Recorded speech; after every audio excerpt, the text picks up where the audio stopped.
president's Treasury Secretary now admits she was wrong about rising inflation.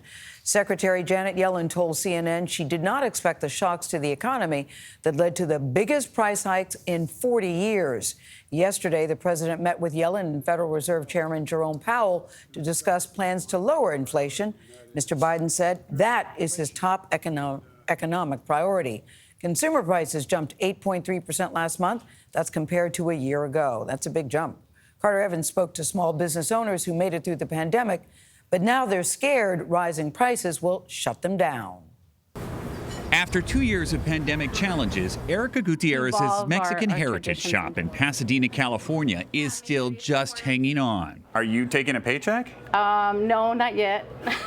How are you surviving? Well, off my savings and, my family support. The city gave her a $10,000 grant to get by, but that money is long gone, and now she's struggling with inflation. We now have to pay more for products. We have to pay a lot more for shipping. Are you afraid you might run out of business? Oh, yeah, all the time, every day. Nationally, 85% of small businesses experienced financial challenges in the last year. And right now, optimism among those owners is at its lowest level in nearly 50 years. This was a bike shop.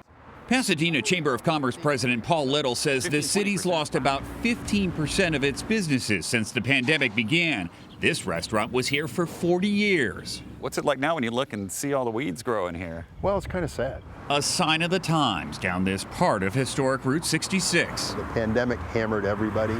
We all got to a point where we thought, well, at least we can get back to some measure of a normal, but it's even more challenging now. Inflation has really presented another challenge to businesses. But how much more can they take? Well, exactly. Where is that tipping point when they finally say, I can't do this anymore?